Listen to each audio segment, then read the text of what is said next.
So I would love to start, Raphan, with the question, what is currently lighting you up? What are you currently passionate about or drawn to, or maybe researching or weaving into your work? Like, what is it that's lighting you up or kind of top of mind at the moment? And it can be really anything.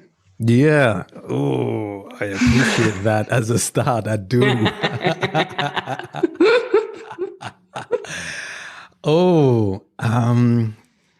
I have a couple of things, but I want to pick one. Okay. There is a project that I've given myself a few years ago that I am now delving deeper into because I am in process of recreating my website, as in raphan.co.uk, just my personal one. And I want to write a blog on it, and I want to be consistent with it. So a few years ago on Instagram, I've given myself the task for 108 days to write something very concise that would be directed at myself, but it was within certain limitations. The limitations were it had to be positive, it had to be as objective as I possibly could, and it had to be direct. So positive as in whatever I write, I basically then edit the language into a positive manner. So I'm sure human beings, we don't really hear negation. So anything I would say, I don't want to do this, I would turn it to, I want to do that. And, so it forces one to think in those terms, in more positive. I'm not talking positive psychology or positive where everything had to be positive. Even those things that I was quite pissed off about, I would write, but I would change the language to a positive linguistic. Simply objective in that I had to be with myself and with people as aware as I possibly could of my shortcomings, meaning that some of those exclamations would be questions, and some of those proclamation could still be nuanced to realize that perhaps I wasn't the only one right about this. If you know what I mean. Yep. I hear that in so many of your threads. Nice. I'm glad to hear that. That's awesome. And the last one being direct, meaning that I do not like food cakey language. Let me just, I have something against it. So just to stay true to myself, it had to be direct, such as something that I've shared perhaps with you before. Empowering oneself by victimizing oneself is an oxymoron. Don't be a moron. That was that. It was, okay, let me be positively objective about it and be direct about it so that I can then go on and write more and say more about it. But I want it to be concise and direct about it without being wishy-washy, So yes, that's the project that I am on right now because I've decided to write the book. Oh, beautiful. Wow. Yeah. So thank you for asking. Can I share something with you as a reflection?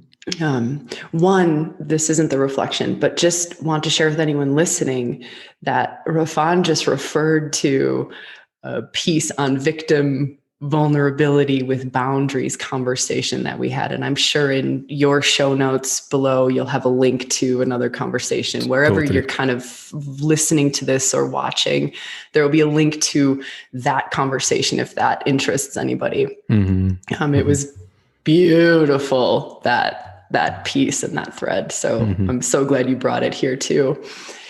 Here's the reflection piece. I was meditating this morning on just feeling into you, your essence, your energy, you as a being, and how I sense you and feel you.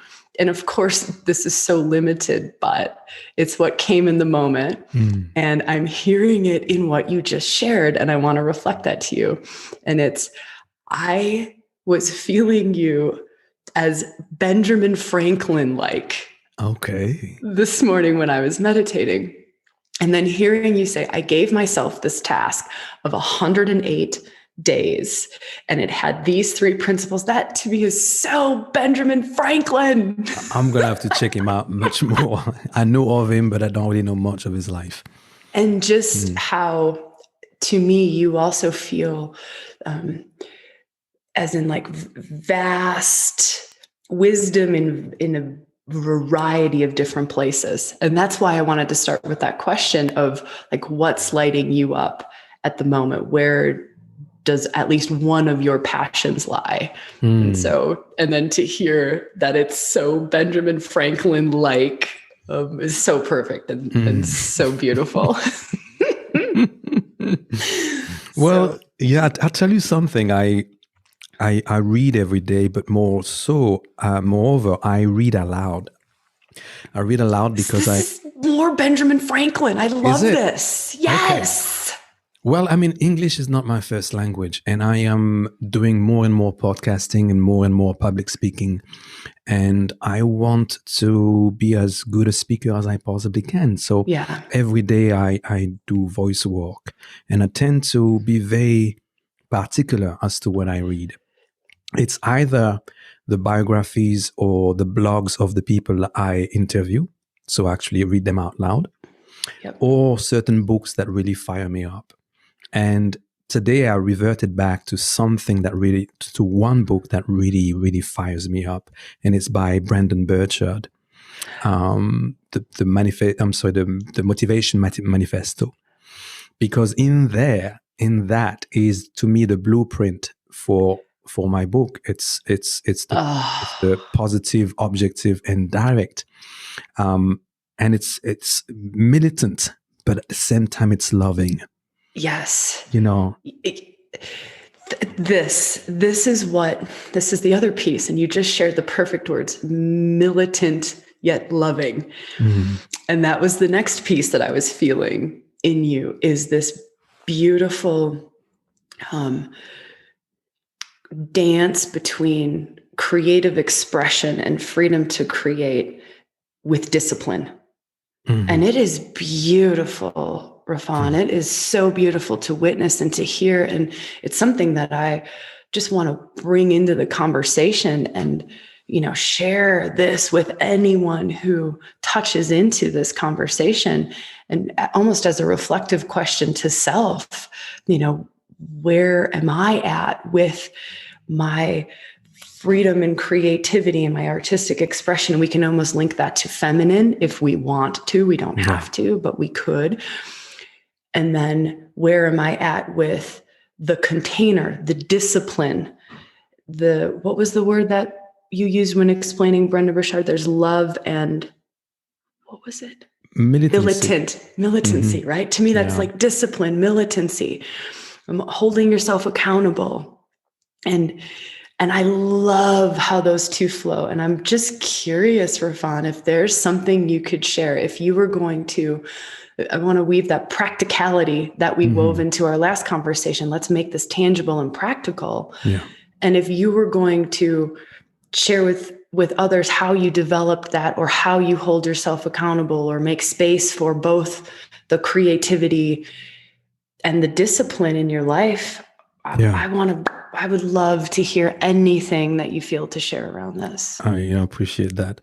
I'm thinking about two strands.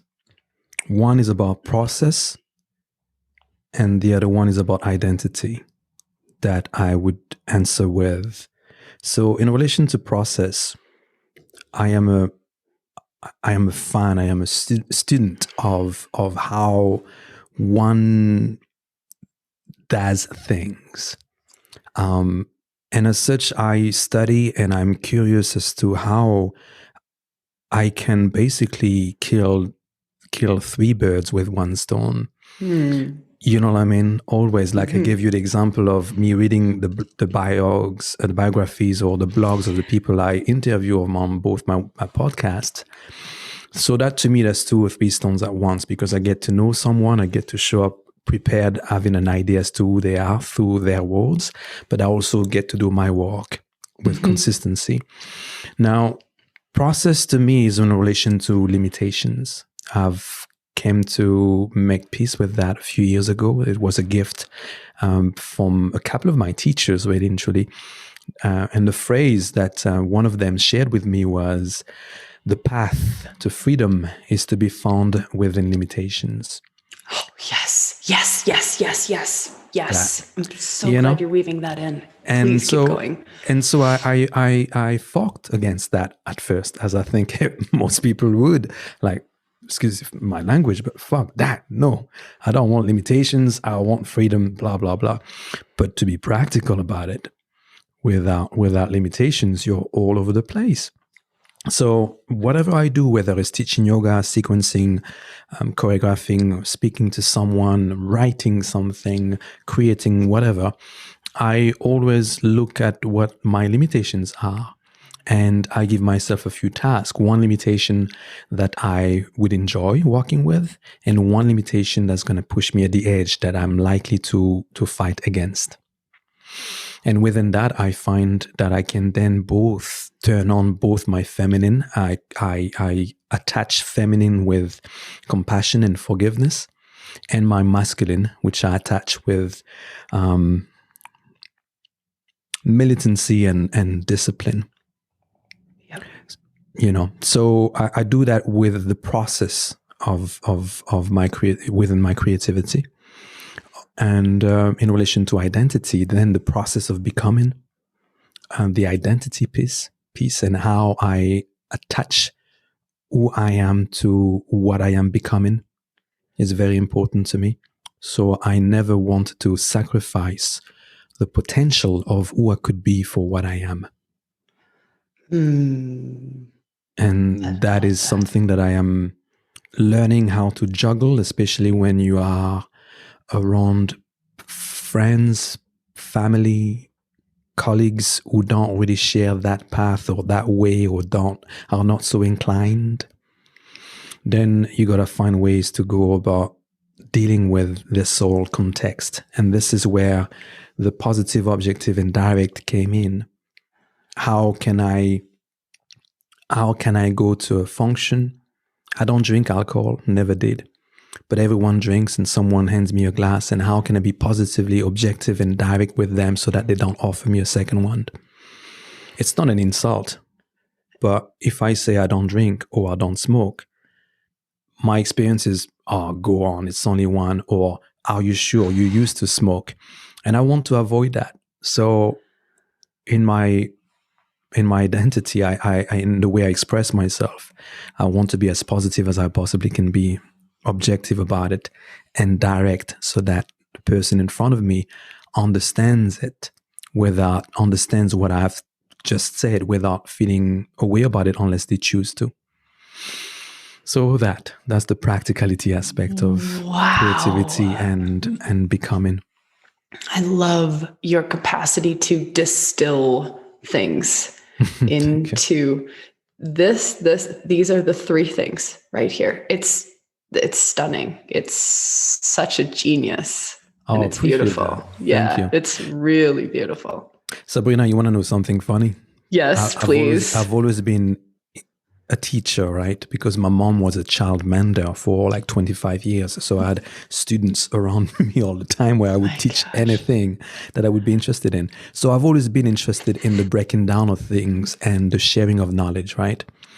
But what you just said about me breaking things down like that, for a little while, I actually fought against that because it made me a smart ass. Because I for a long time, and even to an extent now, it's sometimes difficult for me to answer a simple question in simple terms. So because I break everything down, and differentiation and distinction is so important to me, I have to learn, and I have to constantly work on simplifying things and not being so damn serious about things and not having a formula for everything. So interesting that I'm being complimented now for things that I've really tried to tone down. And to just reflect that piece of oftentimes our greatest gift can also be our greatest downfall. And it's working in that like in that fine line of it being a gift, but knowing. And so I love that you're reflecting that so beautifully and so perfectly. Yeah. So I want to make it so tangible for those listening. And if you were going to go back to that example of you're at a celebration and someone passes you a drink or offers you a smoke, and you were going to follow those 3 principles, how do you respond? Can you give us an example of how you would stay positive, objective, and direct? Okay. So I'm going to go with the other one because the drink is quite easy, to be honest with you, because I've never drunk. And and a little secret about me, I've actually never been drunk either. I don't know what type of drunk I am. That I am curious about. One day I'll go there just for the sake of it. But the smoking, especially, I used to be a reggae musician. I'm bald now, but I used to have dreadlocks below my bum.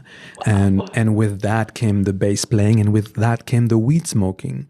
So for the people who have known me for a long, long time, weed smoking has been part of me and my identity and my daily routines. I was never really a big smoker, but consistently smoking nonetheless. So for these people, and I've had a couple of arguments because I did not have the emotional maturity or emotional intelligence to really speak to them of my passing to the other side of not smoking anymore, very, very politely or intelligently, basically. So someone comes, "Hey, Raph, nice to see you again. This weed is banana. You should really, it's nice, mellow. Have a smoke, or, take this when you go home." And I thank you, brother. I really appreciate, because most of the time it's a man.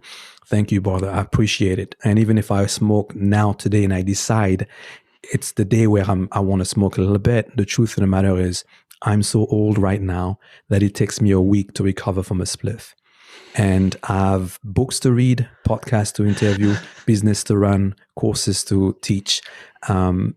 And the truth is, this is going to slow me way, way, way, way down. So either give it to someone who's really going to enjoy it and is at the place right now where this is going to be beneficial, or trust me, I'm not the right person for it right now.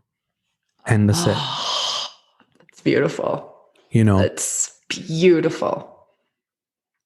Yeah, beautiful. And I want to just weave how that example that you just gave to us and kind of invite everyone to feel into, like, how can that help have challenging conversations in our lives, right? In relationship. And I always love giving moments and pauses of reflection in our podcasts or things that we're holding space for, and to just bring it back to self and go, wow, if I were to have that conversation with my partner in that framework that you just shared, or with my boss or my mom or my sister or whoever,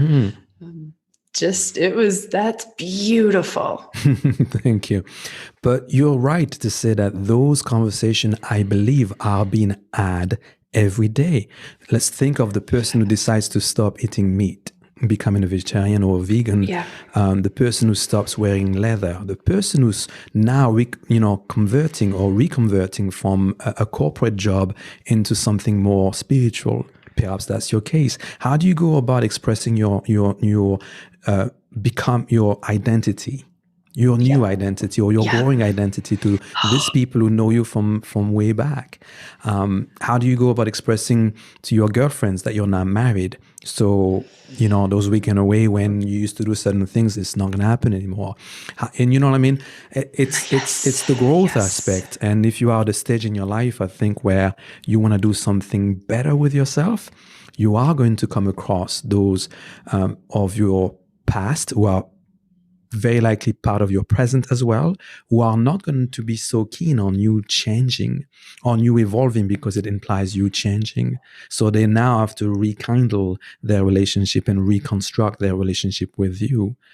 So quite a lot of work to be done right there, right? I mean, a simple change of, I don't want to be a lawyer anymore. I don't want to be a scientist anymore. I just want to become a yoga teacher, or I'm becoming a psychotherapist, for instance, so the way I speak is a lot more friendly and reasoned than it used to be.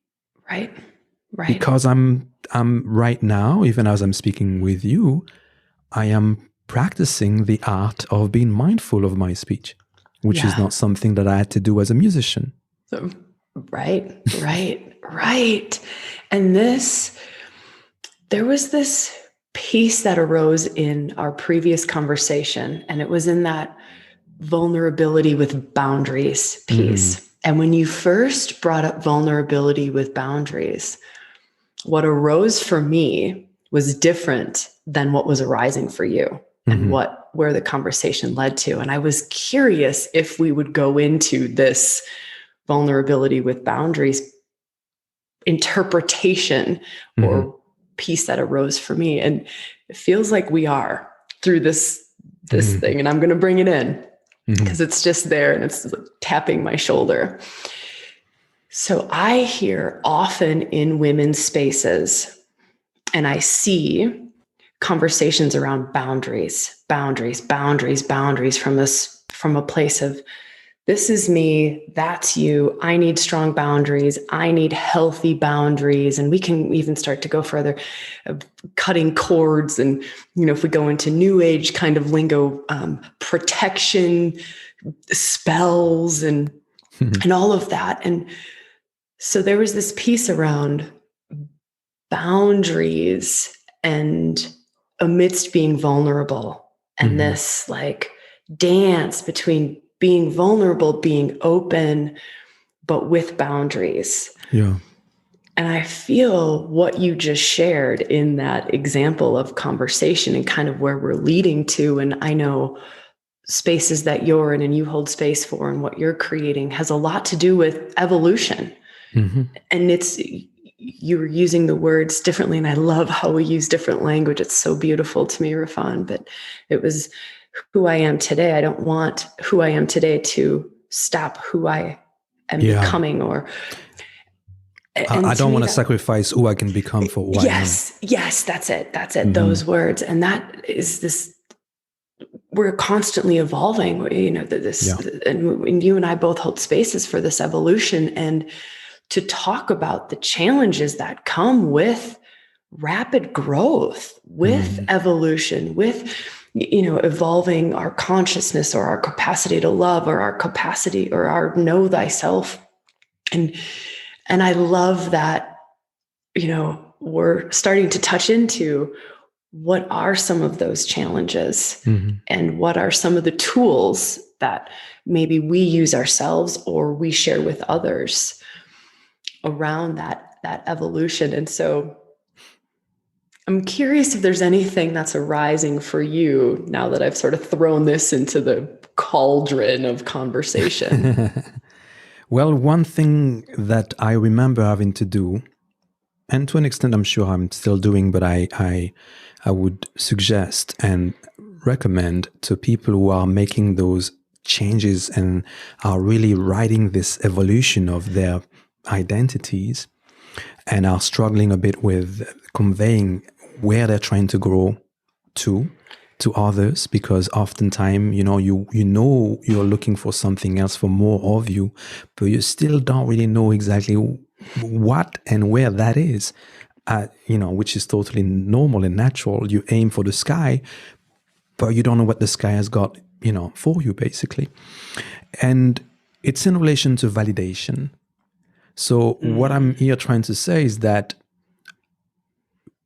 when I change something that is quite a big part of my daily ongoings, that people kind of know me for, I do not want to be looking for validation from others, either in a form of, I agree and I understand and you should do it. I actually don't really care about that, because then I become dependent on people agreeing with my new path.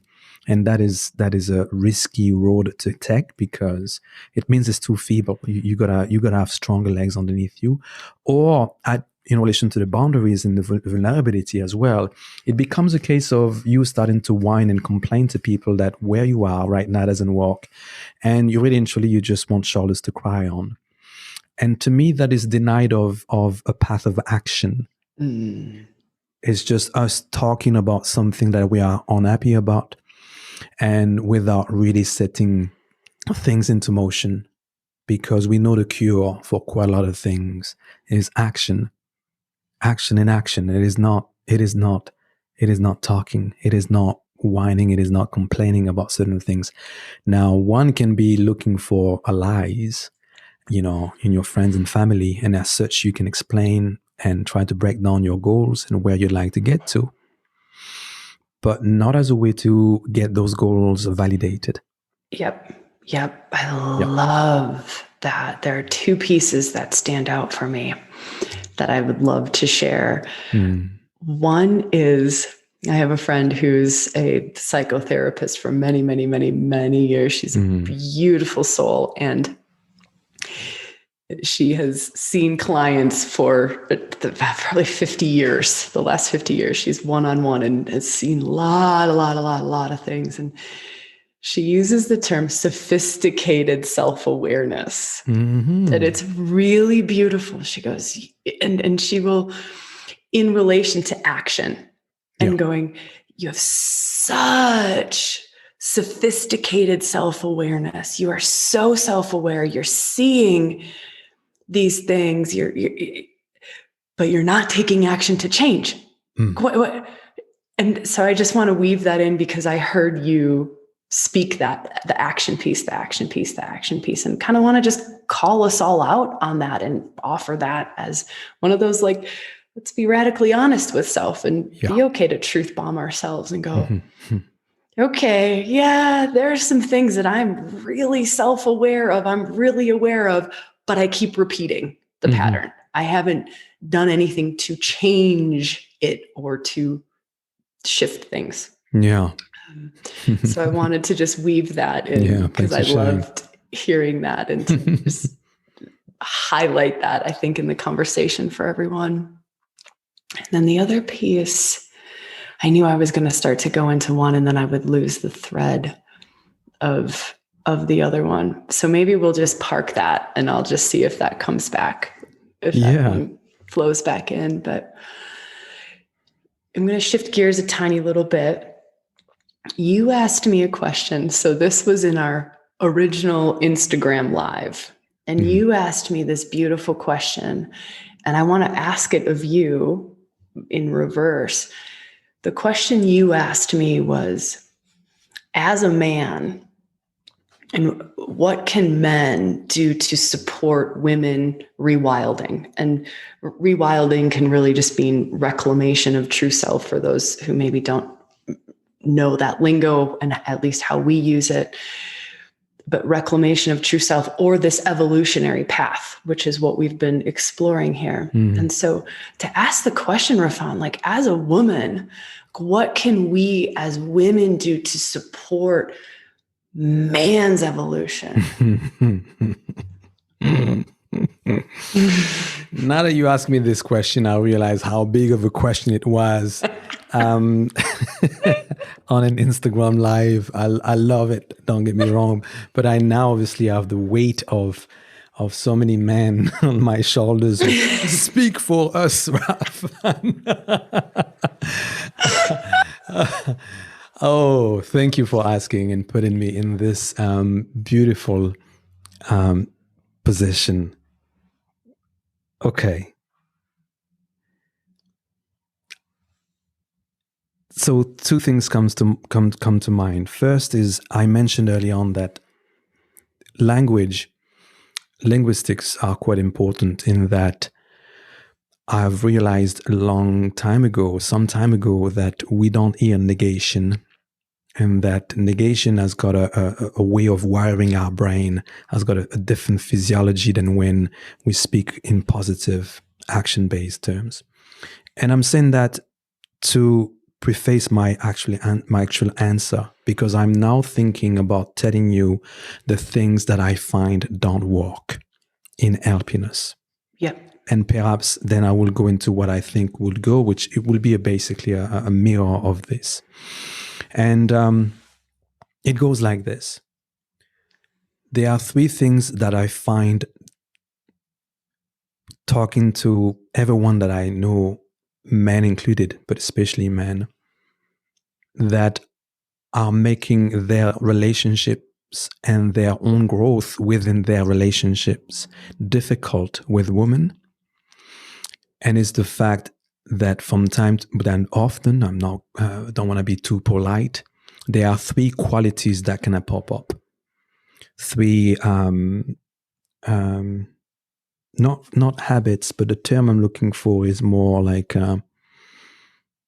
let's call them habits for now up until I get the right term. It's not behaviors. Let's call them behaviors. I think that's better. And it's three that to me really don't help, especially if a man is really trying to somehow hold a certain type of space, because there's only so much one can do. Three main things that comes to my mind straight away: being self-centered, being entitled, and being a constant victim. So, first one is everything is about me. So everything you say or do is in relation to me. That gets tedious and tiring very, very quickly. And by the time you get tired, this is the type of fatigue that unfortunately stops a man from wanting to go deep, to share deep, or to stay around long enough to actually grow with this person. Because then I, as a man, sense that wherever I go, you are still going to take either credit or blame me for it. Yep. Not great. The second one was about being entitled. Now, I'm old school in the sense that, Sabrina, if you and I were ever to meet face to face and we go out to dinner, I am very likely to want to pay for you to eat because I want to take you out and just feed you, basically. But if I sense that you expect it, it changes the whole energy around it. If you sense that this is to me a given, it changes the whole relationship around it to me. And that it means that it's difficult then for me to build something deep and profound with you, because that sense of entitlement is just going to come back and come back and come back and come back. And I'm looking for an ally. I'm not looking for someone to drag. Yep. I'm not looking for someone to owe things to. Yep. I'm looking for someone I can grow with and we can support and shoulder each other. So that. And number three is something you and I talked about, and I loved what you were saying in our previous relationship about victimhood and the actual choice that we make both in our behaviors, but I'll now go back to language and linguistics. And I'll share something with you personally where a few years ago, I met someone I was working with in a different country. And anytime we actually walked well together as teachers. But in the evening, we would have, a meal and long conversations about life, teachings, philosophy, you name it. But anytime that she would share something with me, the first phrase that came out of her mouth was always, "It wasn't my choice. I didn't want to. It wasn't my plan." Every single thing. So eventually, as patient as I am, and I'm trying to be a friend here, so it means I need to point it out. Now, she knows I'm training to be a psychotherapist, and I didn't want it to become, Raphan trying to psychoanalyze someone, because that can be very disrespectful. Having said that, after 4, 5, 6 days, I had to point it out and said, every single thing in your life that you're kind of happy with, living in this freaking amazing flat. Oh, I didn't want a flat so big. 2 beautiful kids. Oh, you know what? I didn't really want to have children. Living in this country and doing fairly well, I didn't want that. So I can only imagine the things that she couldn't be happy about, how she would be speaking about. But, oh, I didn't want to be a teacher. Somebody kind of forced it upon me and say, come and cover my class. So the beginning of every single story was her, basically, in that receiving end, i.e., this is not something that I chose. It's something that was imposed onto me.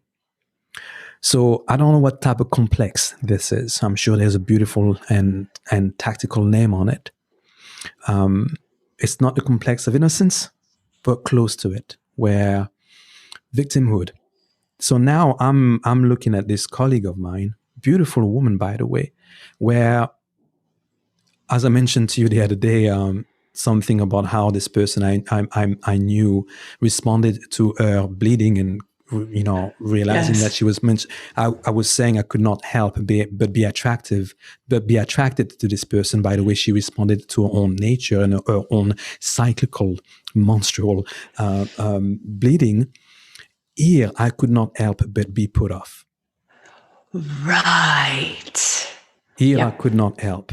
It didn't matter how beautiful she was and whatever could have been, you know, could have happened, whatever. I just could not help but be turned off, because it really, pardon me, it really did not invite for anything from me to her, because anything that I would then offer in terms of further trainings, further ideas, development of professional courses for other teachers and so on and so forth, was eventually going to come back to, I didn't really want to do it, but Raphan kind of, you know, he put it on me, and I was like, And that is not a good start, and it's not the basis for any partnership that I want to be in, either professional nor intimate.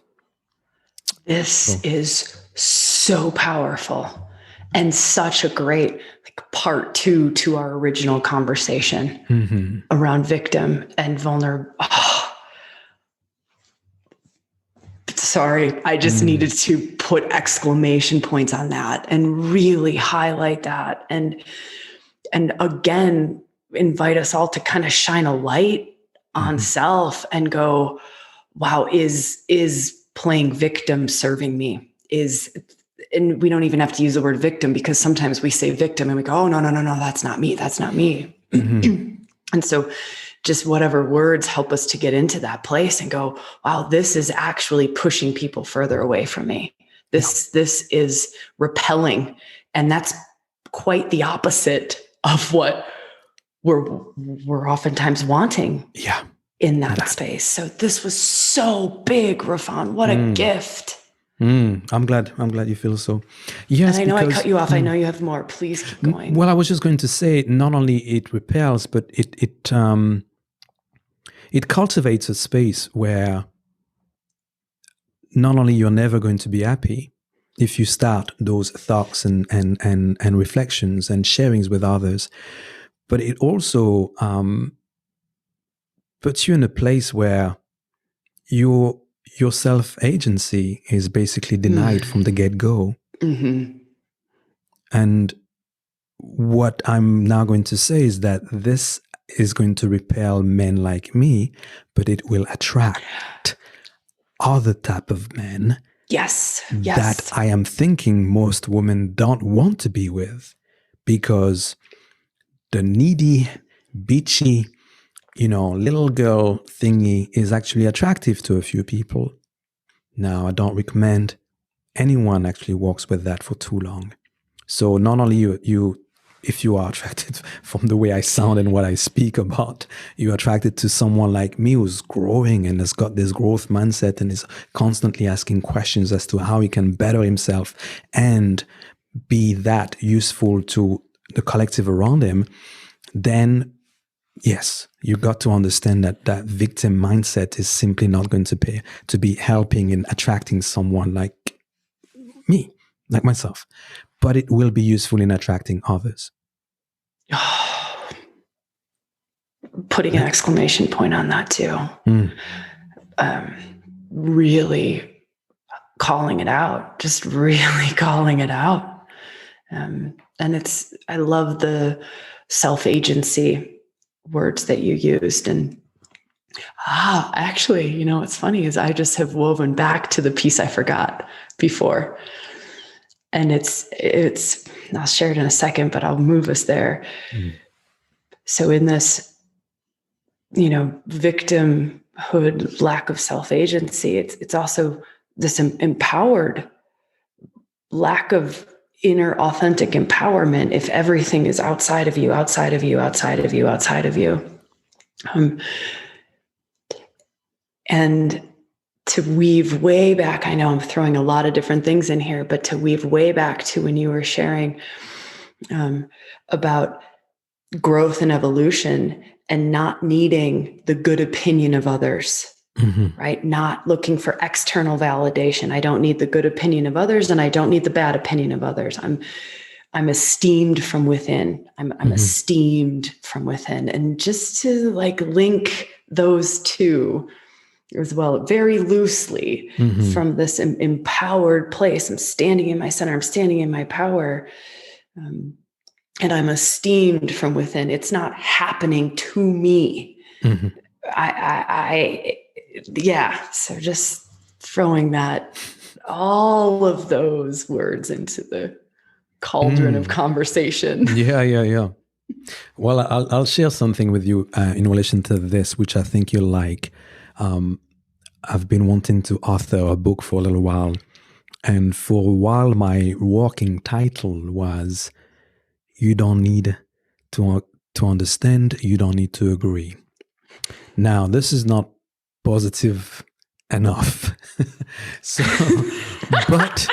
but it is objective and it is direct, and it is exactly what I found as the formula that helps me deal with people, appreciate and accept people as they are. Meaning that when I ask a question, I really do ask a question. I'm genuinely interested in you. But the truth of the matter is who you are, who you do, and what you do. I do not need to agree, and I do not need to understand. So that is also something that I would kind of throw at people when we're talking about validation and not seeking validation. When I say to someone I don't drink or I don't smoke anymore, I may tell them a little story or not, but the truth of the matter, I speak with the energy of someone who's telling you, truth be told, you do not need to understand. You do not need to agree. This is my path. I am sharing it with you right now, not for validation, not for exclamation, not for anything where I don't need your, you know what I mean? It's not to be pretentious. It's just a case of those, to come back to the word boundaries, are my boundaries. You do not need to understand. You do not need to agree. Oh, I love that. It's going to be the title of a chapter, but just not the book. Yeah.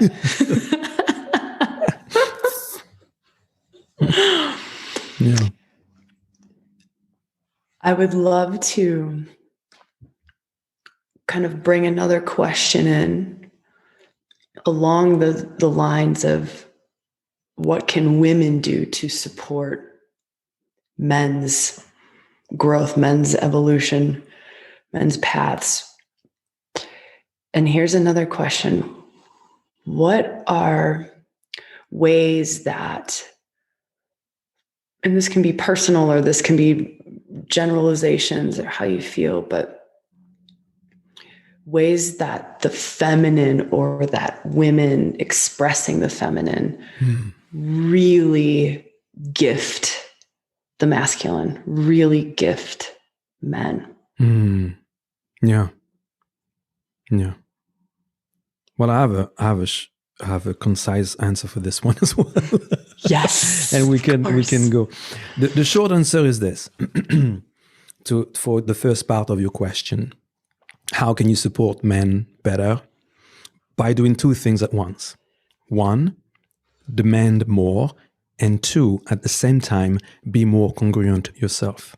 I.e., ask men to step up and man up, to be congruent by doing so as a grown-ass woman and not a little girl who's entitled and a victim of the man not showing up. Awesome. And that's the short answer. For a woman to call you out, to ask you to man up. Yeah. How, for you, and I know this is very different for different people, but that to be delivered, how? What's the most powerful, most effective way to deliver that? That is going to be difficult to answer because the truth is we all react and respond positively to very different triggers. Yep. right? I'll share one with me. I've been with my wife for, it's going to be 20 years in July. And a couple of years ago, we rarely have rows, really and truly, because we've learned to communicate. And when she goes up, I just go down and listen. And when I go off, she kind of does the same. But we came to a point where, okay, the things are not really working out in this relationship. And both of us were perhaps thinking that we could get and do better somewhere else. You know, sometimes you get to those places. And she said to me, something that from time to time I throw in her face just to tease her with it.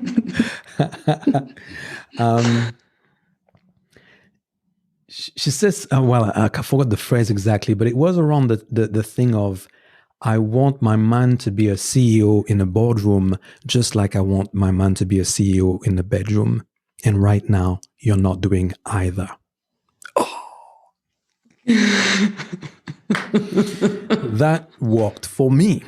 Now, I don't advise you do that and throw that to, you know, bear in mind, we've got 3 children and it was said after, 15 years together. But that worked for me. Yep. Yep. It was a case of, I've got many ideas. I'm a pretty smart dude, apparently, from what people tell me. But the truth is, when I was talking to you early on about action, those are things that I am working constantly on. I am not preaching it in from high and mighty. I am constantly asking myself every day. It's been now some time. I ask myself the question: did I execute today? Because for many, many, many years, I was not executing. And I'm a true artist, ADHD guy with many ideas and capable of seeing threads from all over the place and making things work. But because my mind jumps from so many ideas and plans and projects, I tend not to finish much of what I start. So for the wife of a musician / artist, and I'm sure many people will be able to relate to that, it can be very frustrating. You see this person you love, this man you love, being so smart and yet not fulfilling his potential. There's a time where you're going to have to shake him up. You're going to have to shake him and say, yo, fucking wake up. So that was one wake-up call for me to really start going, okay, how... First, I was pissed off because my ego was hurt. But then I also knew where it came from. Yeah. You know what I mean? So here's a practical piece. If as a woman you are with a man, or as a woman you are with someone masculine who's kind of short on coming up to their full potential, if they are growth orientated, help them out by correcting where they're going wrong and say, I know you're going to get this better next time. For instance, give you a practical example. I mentioned that I do voice work, right? Because French is my mother tongue and English is my second language. But my wife happens to be a singing coach, right? And she's got perfect diction, blah, blah, blah. So anytime that, especially over the past couple of years, that I say something wrong, as in, the emphasis or the English term or whatever, she corrects me and says, but you're still doing it this way, or it's better than it was last year. But she's correcting me because I shared with her what my goal was. My goal is to speak as well as I possibly can and to be understood by as many people as I possibly can in the English language. So from time to time, she corrects me and my first reaction is, but it's always in alignment with what I told her my goals were. So even if she sees on my face that I'm screwing a bit for being corrected and my ego might be a bit touched, I am still grateful for it because she actually supports me. And she will see things that only she can see, given the intimacy of your relationship and the long-term knowing of each other. Yeah. Yeah. And the consistency of that is where it's at. And so I mentioned congruence, right? Because that was what just jumped in my head. I'm glad because it's easy for a woman to look at her man and say, you should man up and you should do this and you should do that and everything else. The truth is, are you? Yeah. You know what I mean? Yeah. Are you? Or are you feeling entitled to just have a day off when I make more money? What are we talking about? What is it we're trying to cultivate here? More importantly, perhaps, where is this coming from? Absolutely. And there are valid reasons and there are reasons that I would not call valid, but it's for people to decide if where they come from is in terms of asking those questions and making those requests from their lovers, from their men, something valid or not. From time to time, I'll be honest with you, from some of the complaints that I read about, that I hear, no, it's not valid just yet. Yep. No. Yep. You have a man who's working 5, 6, 7 days a week, not making the 6 figures yet, is working hard. For you to tell him to man up, this is not on. This is not on. It's not a case of hard working. Perhaps the direction in which he's working hard is not something that you agree with or you don't have as much faith. But are you someone who works 5, 6, 7 days a week? And if not, then, I would say adjust the language that you use and really do some work on the language that you use for sure. For sure. Yep. I love that. And to highlight that really practical, tangible question that we can all ask ourselves, where is this coming from? Mm-hmm. And being able to be radically honest with self. Where is this coming from? Yeah. Can we go on that? Yes. A little bit, can I? Please, I would love to. Yes, absolutely. So now that you've asked yourself, where is this coming from? Do not stop at, it's a good intention. Please do not stop there, because good intentions are not good enough. Good intentions, I gotta repeat it, because good intentions, if you take one thing from me, whatever, I know you don't know me, whoever's listening right now, remember this next time you're thinking or you're validating whatever choice, whatever words you've used by my intentions were good, appreciate that this is not good enough. I love that. And this is where I think it becomes difficult. You got to have a much bigger plan and a much bigger idea and a much bigger view, so to speak, a 360, not 360, but a much bigger ideas as to what is it you're trying to cultivate. What is the long-term goal here? What is, the mid-term and short-term? Who are you speaking with? Is it you you're talking really about as opposed to your partner? But good intentions are not good enough. We have in this world way too many missionaries. And men don't need their women to be missionaries. I am not interested in someone coming to preach to me their good intentions. I love that. So as rude as this may sound, the whole thing of, I've washed your clothes and I've fed you and this and that and this is not good enough. No, it's not good enough, because here you're just validating whatever thing you're throwing at him in the name of my intentions are good and they're being shown by those things that I do simply and that I would do even if you were not there. That to me is not good enough. So I'm not saying I have answers to this question, because it's a massive one that people need to work for and by themselves. But it's something that unfortunately I hear very, very often. And it's my intentions were good. Here is something that I mentioned earlier on, the complex of innocence. Yeah. I am good. I am a good person. I am good and well-intentioned. I cannot possibly be faulted. And we go back to the victimhood aspect. I am here trying to help you out, but you're now victimizing me. No. Absolutely. So it's complicated, and I'm sure people listening to this will say, well, so how do we go about it? Well, it's work, but it's constant self-awareness. What is it that you're cultivating with this particular person that you're with? Because as I mentioned, if you were to tell your man what my wife told me, you might hear the door. You know what I mean? And so it's knowing who this person is in front. But I think it comes down to this. It's to push in order to get action done, as opposed to push in order to somehow just put someone so low that they don't even act anymore. Yep. And that is something that that you can see in terms of the result, so to speak, is what you're saying, what you're doing, pushing this person away from you, or is it bringing you closer? Yeah. And is it helping them to blossom, or are they withering? Yeah. And the practical example here is that my wife told me this, right? But she's also the one who built me my website. She's also the one who's doing all the automations on my business. Right. She's also the one who's replied to my messages when I get an email at support@spaceandflow.yoga. Yeah. I.e., she wants me to be the CEO, and as such, she's working with and for me as if I was a CEO. Yeah. That is congruence. Absolutely. Absolutely.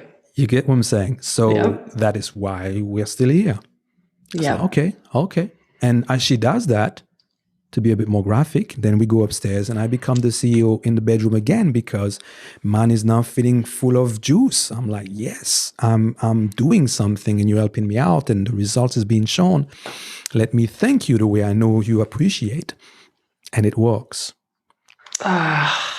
Such a beautiful, tangible example and practical conversation around that. Mm-hmm.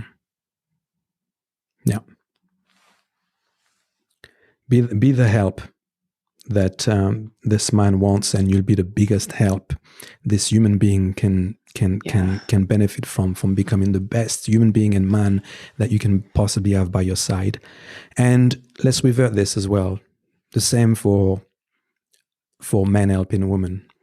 Obviously, I know we've been gendered here, but the truth is the vast majority of people I know live in those heterosexual orientations. So, I make no apologies for it. It works the same whether you're in a gay or a couple, lesbians or whatever. There's always one person asking for more from the other. So the least the person who's asking for more is actually to help out more. Yeah. Yeah, there's a piece around truth, just the truth and the service to the moment, the service to, if we're going to weave this into like words or language that we use in rewilding or in our community, it's if you were going to serve that person's soul and their soul unfolding, mm-hmm. and you were going to come with a clean sword, right? You come with a clean sword so that it's not a projection.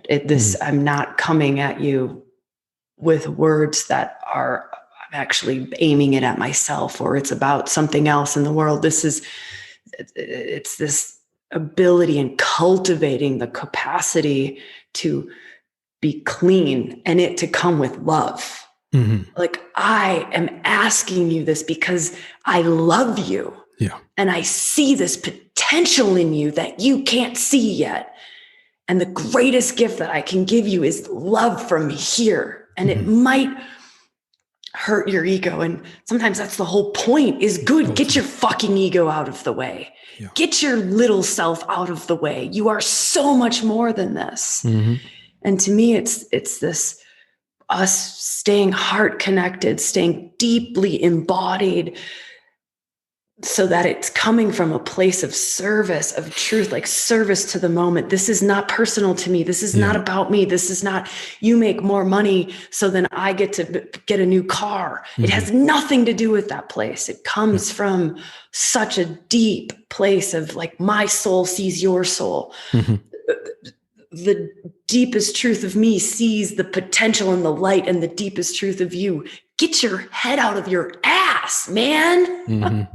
But mm-hmm. it comes from a place of, it's because I love you this fucking much that I will be this full of rage or grief or whatever it is that serves the moment or serves that being, whether that be a man or a woman, doesn't matter. Yeah. However, the energy flows through us to best gift them and serve them and wake them the fuck up in that moment. Wake them the fuck up. Very, very true.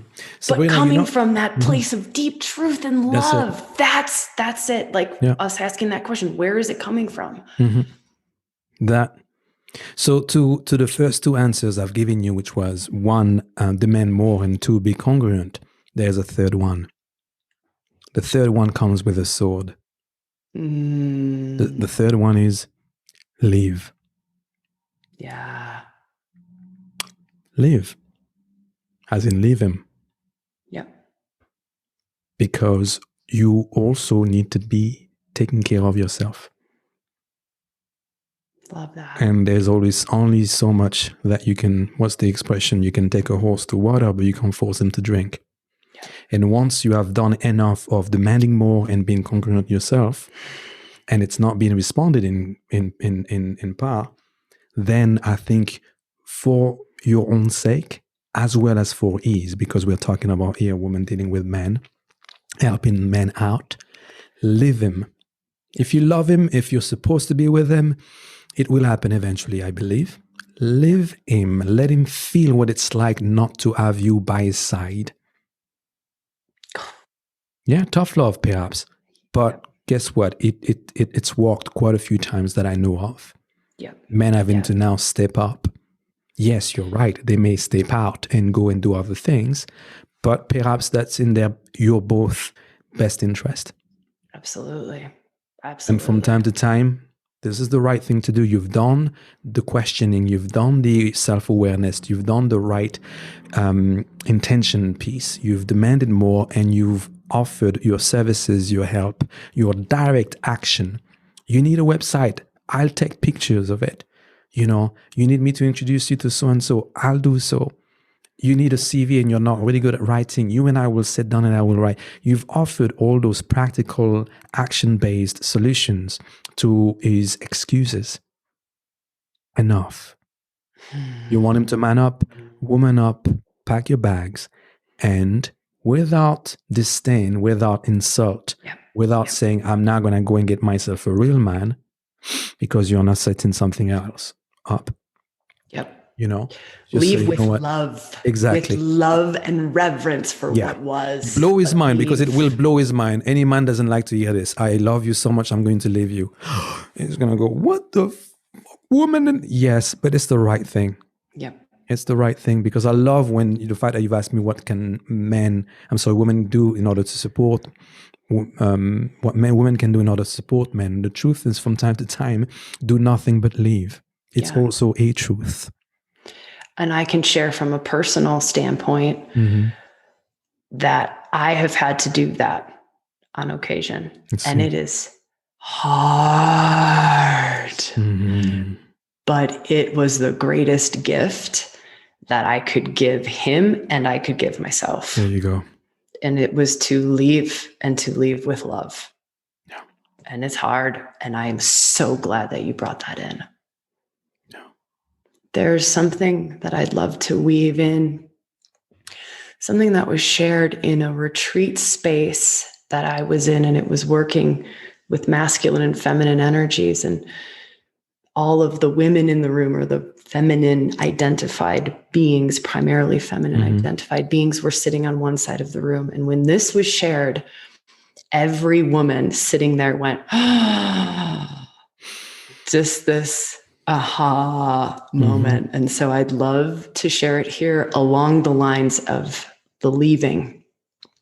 And the way that it was shared was, and this is not just for women, this is for men too. Totally. This is for the opposite side of the spectrum. Totally. So it doesn't matter here, but it's, are you in relationship with someone's potential? Are you dating, married to a potential that you see? Yes, yes, yes. And it was interesting when that was shared, and just how every woman went, either they know that place and can reflect back to, ooh, done that. Or they were being called out on it as shit, I'm doing that. And so that fine line of seeing a potential in your lover, in your spouse, in another, in a friend. Yeah. And, you know, being like a soul friend in that way. If I am here, I see your potential, and like, I will bring out the sword to invite you to get up to your potential. That fine line of that versus I'm propping you up. Does that make sense? I'm being delusional to a degree that it's not serving anyone in who you are. Or what I see this often and hear this conversation often in women's spaces. And so just felt to weave that in just after we spoke about leave. Yeah. Yeah, because you have your own potential to take care of. Yeah. Yeah. And whilst you may be mother natured as a mother, there are limits to this, and also you need to mother yourself, and you need also to be fathered if you are in a straight relationship, and you're looking for a man to help you and support you and shoulder your growth and your expansion, and as such you owe it to yourself. Now, it's beautiful when both people can come to a place where they fully appreciate and understand that they are that for each other. The imbalance is always when it's happening on one side and not the other, right? You know, it's that is an issue. It should be like a seesaw. Yeah. The seesaw, not just like one person always. Yeah.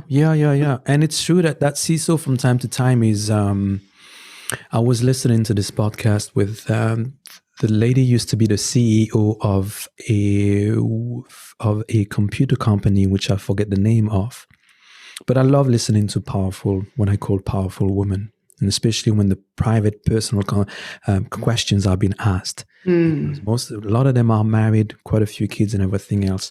And she shared that her husband is a doctor or surgeon, and that it was agreed between the two of them that for a period of time, she would kind of take a back seat, so to speak, to his career. Not a back seat to his career, but let's say his career would dictate where they would live, and as such, what kind of job she would be able to take, based on the location and the fact that the children needed at least one parent to be there more than the other. Yeah. So he was on his way of becoming a surgeon that is extremely demanding in terms of the path, the studies, and the work itself. But come 10, 15 years later, it was the case of, okay, I've done my part. And so when she was offered the job of the previous company she was with, it was a case of, now he got to the place of he could basically get a job pretty much wherever he wanted. So they went with her location. They went with, okay, let's now build you up. Now you've done your part. It's only fair. And communication was where it was at. It was a case of, those are the places that I really don't want to live at. Anywhere else, I'm willing to follow you. And that's what they did. Now, that takes time, takes preparation, communication skills, you name it, a bit of luck, also quite a bit of love, maturity, intelligence, as in, emotional intelligence. But I think it's possible. Yeah. But, on the other side of that, you hear stories of women, similar to our age in their 40s, who are now trying to retrain or change careers, and their man and even their kids would say, we support you totally as long as our life doesn't change. I'm sure in those women's circles, some of that selfish, self-centered nonsense come from, like, I'll support my wife, I'll give you the money for your course if you want, but as long as my life is not affected. And that is bullshit. That is not worthy of, and that the sword needs to come out. And this is difficult, especially when you have children but you got to think about those young children that are going to become men and women, and what is this going to cultivate for them, and how they're going to act as they see their father, treating their mother like this, or the mother just folding and just going, you know what, I'm just here to serve. No. So my suggestion is, find the strength to get that sword out and make it very, very clear that if you've done a lot of work, I suggest you claim it back. Now, this is not sense of entitlement as far as I'm concerned. Absolutely. That is something else. You totally deserve that. This is beautiful. I'm glad you think so. I'll be honest with you. I'm always uneasy, but you made it come out of me quite with ease. I am always tentative when it comes to. I'm being asked that quite often. Funny enough, what would you say? What would you do in terms of relationships? And I'm trying my best not to be a dating coach, because I have very little.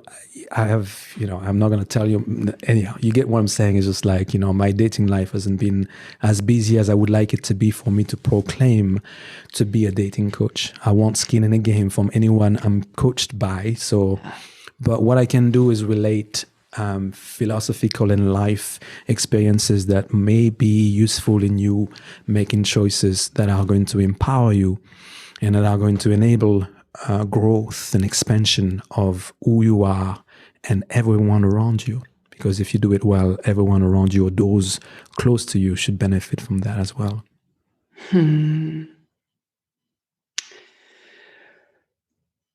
I know we're coming close to kind of our time together, and I'm feeling that, but I would love to just give a little bit of a space for anything that you feel passionate about sharing out into the world. So really anything around, like, for example, right now, something that's I'm extraordinarily passionate about is sexual energy. And I won't go into that, but that's something that is extremely passionate and very up for me. And so, but Sabrina, sorry to cut you, but for me too. So if you wanted to go there, we could finish this conversation talking about that, because love it. Perfect. Here we go. Yeah. So what would you like to, where would you like us to go? Right? Like we just dropped the intimacy bomb right at the end. Yeah.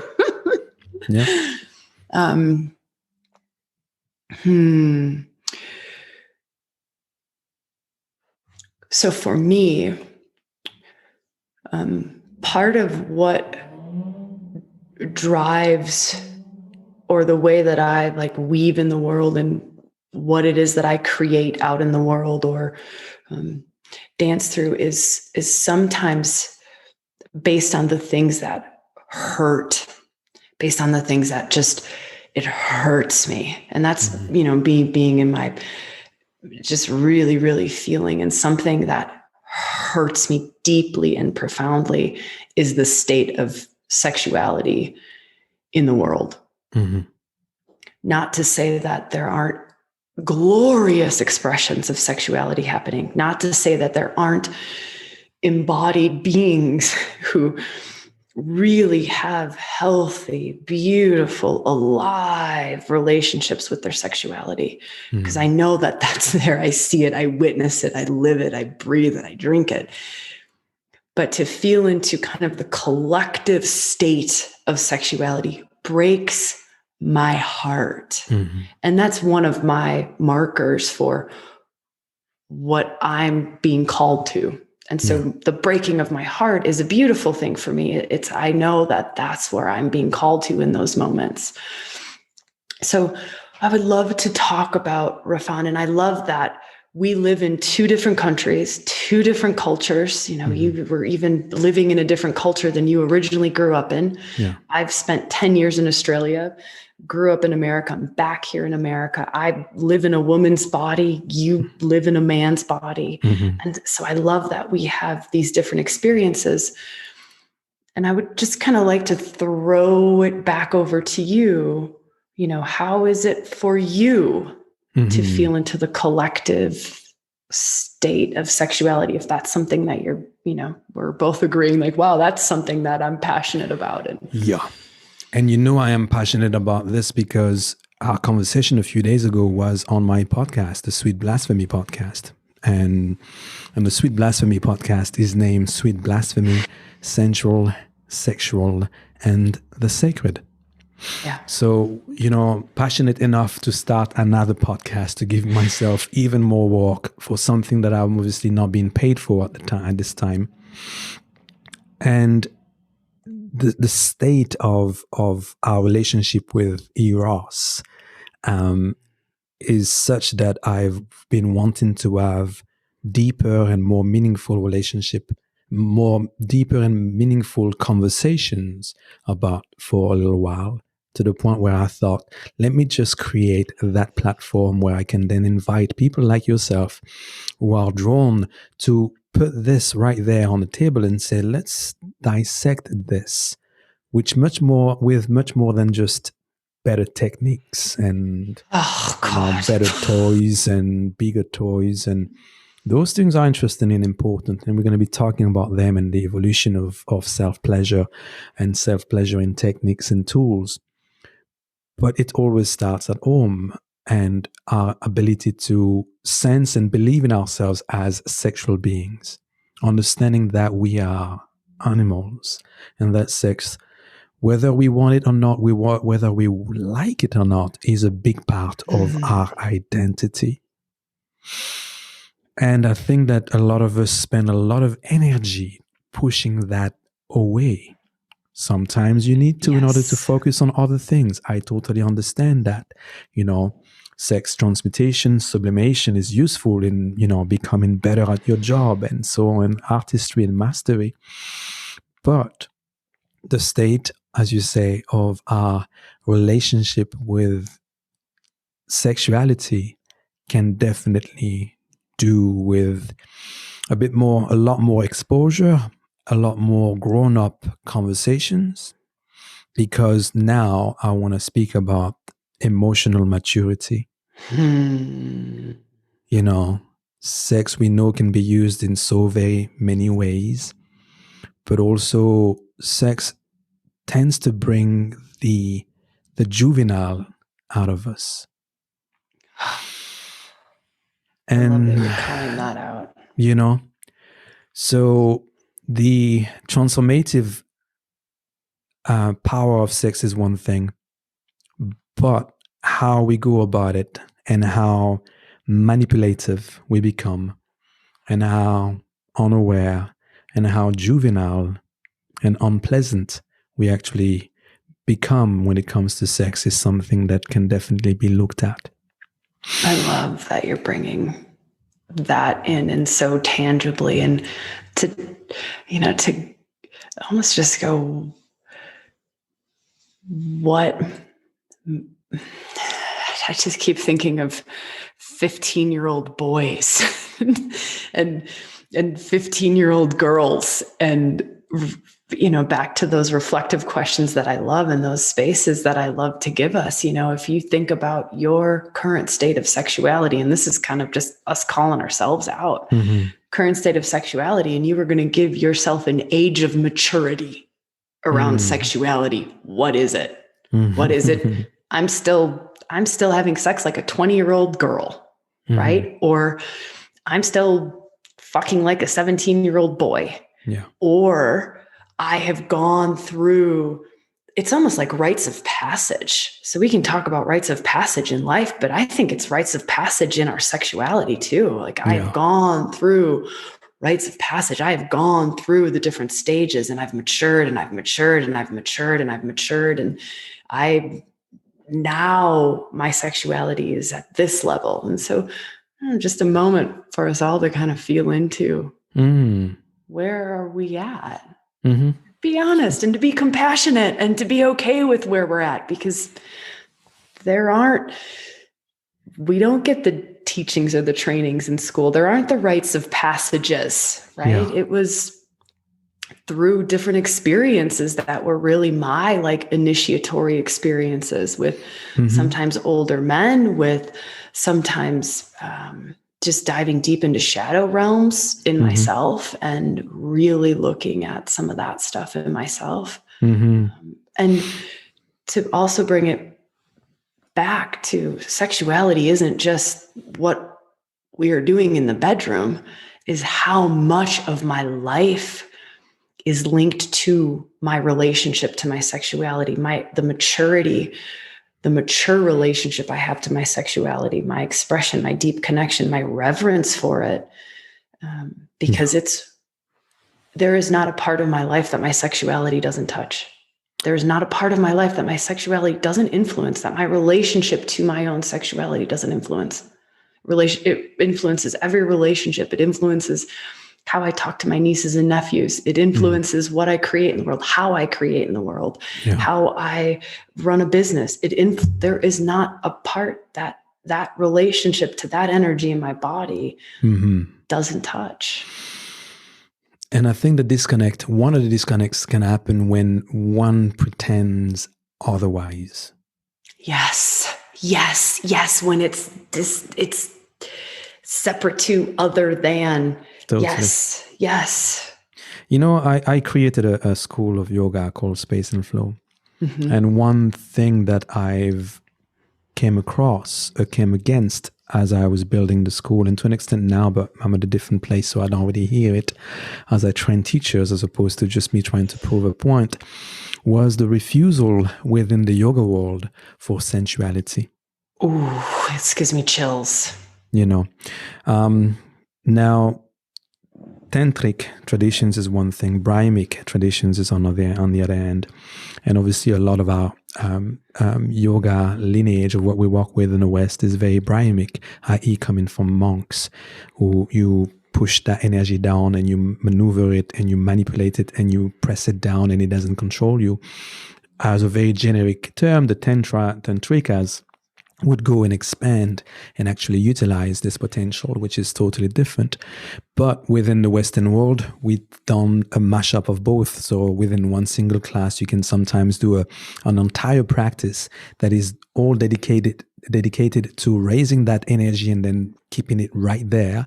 And then you finish with an exercise that can be breath work or sensory or somatically inclined, that is all about sensing this and this and that. And then you have a disconnect. And from very young in my teaching career, I wasn't able to verbalize it, but I could point out the disconnection and the lack of congruence. And so I went out and started to sequence and teach from the pelvis, so that everything is actually coming from the spine outward.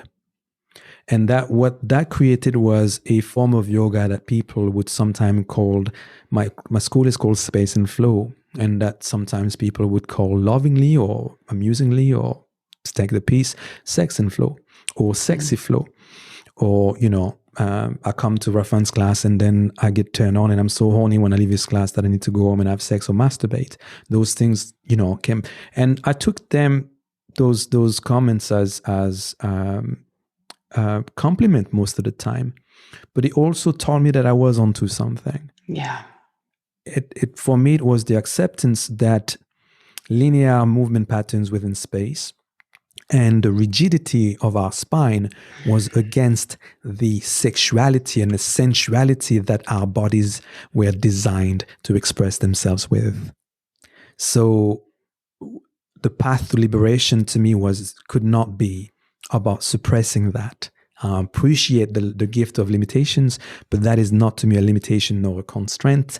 It is something completely incongruent with what we are looking for here. I am trying to free myself up physically, somatically, my heart, my body, and sense myself better so that I can then sense my lovers better, my friends better, my family better.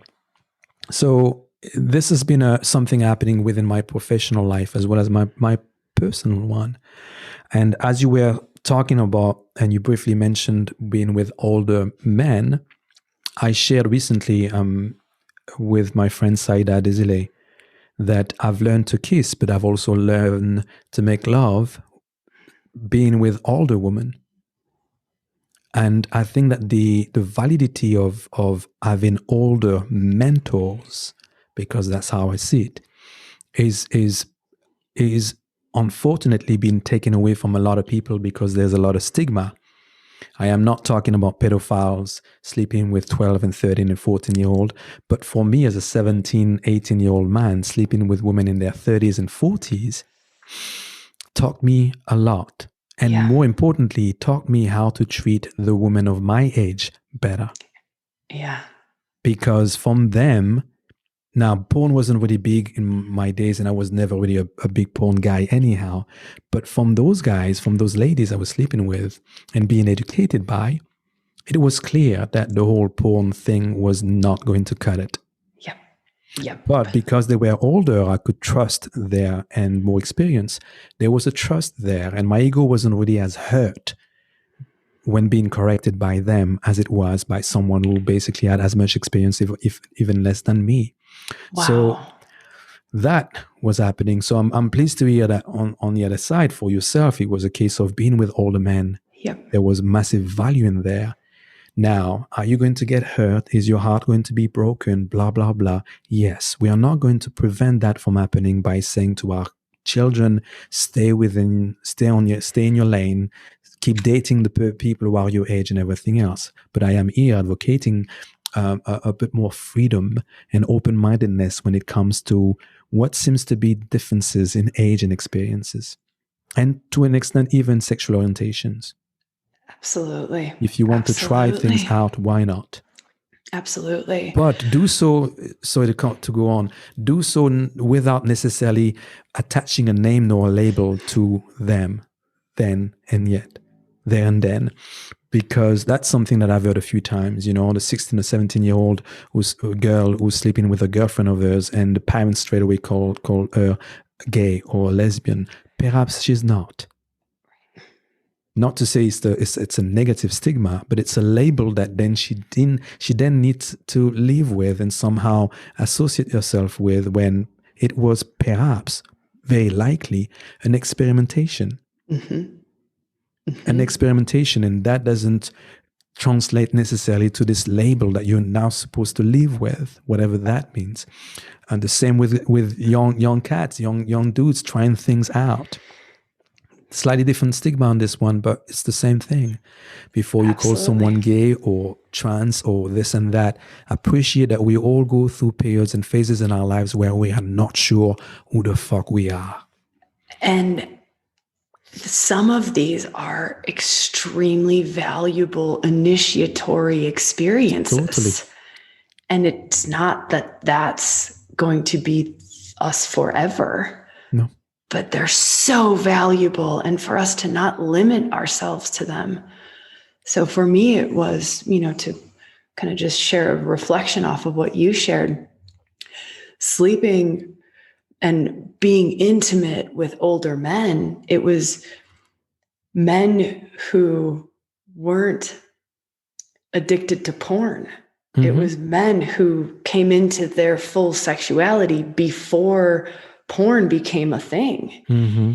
And to experience a man whose nervous system, whose sexual energy hasn't been influenced by computer, phone, in that way, was profound. And then the gift that I can give to lovers my age, right? Because there's a transmission that's come through and a knowing of, wow, there's a way where you're not being present with me. Mm-hmm. And I can call you out on that because I know what that feels like in my body when you're here in your mind versus when you're here. Yeah. But I wouldn't know that. And so I wouldn't be able to use my sword and say, hey, fucker. Yeah. Like either you're going to be in the present moment and you're going to make love to me, or go pick up your phone and go do your thing. Because I'm not interested in this half in, half out thing. But I wouldn't have known that. Yeah. Had I not had those experiences. And also to weave in different cultures. So being intimate and exploring with others from other cultures has also been one of the biggest things to break me out of my Americanness. Tell me about it. You know, I live in the UK. My kids are English, and I see them with. I have two boys. You're moving them back to France for a little while. Yes, I tell you, that is a big, big one, right? Oh. Because look, I grew up in a place where obviously things are changing due to COVID, but we kiss each other. Like, the concept of personal space is very different. Yeah. We touch each other a lot, which means that you are educated on touch and on not being offended by the contact of another human being, which to me is very much the norm here in this country. Yeah. And perhaps the main reason why I will never really call this place my home, it will never feel like this. So my kids are growing up with this, even though their mom is from the Caribbean and has got a similar upbringing that I've had in terms of, you know, the touching, the dancing, the closeness, the directness. They're growing up here and the environment is what it is. But you're right. From time to time, I'm speaking to my brothers and I'm like, I want to send them to you for like 2 or 3 months just for them to learn other ways, or send them. My youngest was in Barbados for a couple of months, but they were in lockdown, unfortunately, so I didn't get to experience what it's like to be a 14-year-old Barbadian boy dealing with young girls in that country, which is different than the UK. But you're totally right. I think that you wouldn't have learned that. And to step back to what we talked about as to how women can help men, it's by knowing also what they want, what they need, and really claim it. Again, not entitled to, but claiming it because they deserve it. They are worthy of it. And you know it because you've been with a man who somatically was able to be there with you, as opposed to trying to recreate whatever scene he's been talking about, he's been watching, or whatever else. And to educate. Now, this is difficult. Men tend to have a very fragile ego. But the truth of the matter is, men, myself included, we need to be educated. And that education, especially when it comes to sex, is better when it comes with, you know, the sex that you are attracted to. Yeah. In real time. And just to bring it back and maybe kind of start to wrap things up, but it goes right back to that maturity piece. Mm-hmm. That maturity piece and being okay. You know, as you were sharing, it was beautiful to get to learn from older women because it didn't hurt. I didn't have so many defenses against it or egoical things against it. Now, if I may add a piece about the sacredness of what you and I, perhaps where we are in our life, we are now experiencing. I would always now suggest to people that they do not reach necessarily from the get-go for sacred sex. This is going to sound a bit funny to people. I would say, have the bad sex. Have the sex that you don't know what the fuck you're doing. Have the sex with the people you're not really in love with. Learn what you like and don't like. Do not reach for the orgasm all the time, because there's a lot of talk about orgasms and we all want them, but appreciate that. To really appreciate the goods, you gotta know what it also is not so good. I'm not telling you to live a life of bad sex. I'm telling you to have enough experience so that eventually you can get into the sacredness aspect of a sex life. You know, as a parent, and I talked about my two boys, but I have a 23-year-old daughter who's been sexually active for a while. Also, you know, I'm totally aware and conscious that she's going to have her own experience as a woman and as a Black woman in this country. But I don't necessarily profess to her that, you know, everything she does sexually should be something she's proud of. Right. I'm not telling her to be a slut. You know, we barely talk about sex, truth be told. But it's okay, so she can sense that in me. It's like the support is there. You're here in those formative years where you're supposed to be learning about shit. Absolutely. And you need to come against a couple of things. So I can only give you the tools to be resilient and the right mindset for you to develop a learning strategy that is going to help you declare and build up for yourself what your boundaries are, where you're willing to go or not, the type of intimacy that you need in order to delve into things that you've never really delved into before. So as opposed to, let me just get drunk and do it for doing its sake. Work out for yourself what are those basic needs that are going to really put you at ease in exploring things that you don't know yet. Yeah. And that piece around sometimes we learn who we are and sexually who we are via learning who we are not. Yeah, totally. And sometimes that's been a big part of the path for me I don't know it until I experience it. My body doesn't even know it until my body experiences it. Yeah. And whilst there are a few things that you might say no categorically, which is totally fine, there are quite a few things that, and as you and I both in our early 40s, I'm now considering things that I've never thought about before. I just had a few years ago, something that was a no-go for me, become the most pleasurable, opening, enlightening, sacred fucking experience of my life. There you go. And it was a no. It was a hard no. And it needed to be a no for a few years, right? Totally. Yeah. Totally. Yeah. Oh, Raphan, I love talking to you. And I just love back to the Benjamin Franklin, to bring it all the way back to that of just, we can go into so many different places and topics and threads. And I love dancing with you. I love weaving with you. Same, yeah. I love the depth. I love the vulnerability. I love the rawness. I love the truth bombing and the calling it out. And I just really, really appreciate what we create together. Yeah, same here. So very grateful for who you are and what you are becoming to me. Thank you for everything. No, my pleasure. An honor, really. You said we become by also being the wrong person, so to speak, by experiencing. But I also believe that we become by our relationships and by the people we attract. It's been said many times, you are the sum of the 5 people, blah, blah, blah. My mom used to say to me, tell me who your friends are and I'll tell you who you are. And I'm now at the stage where I'm like, tell me who you attract and I'll tell you who you're becoming. Yes.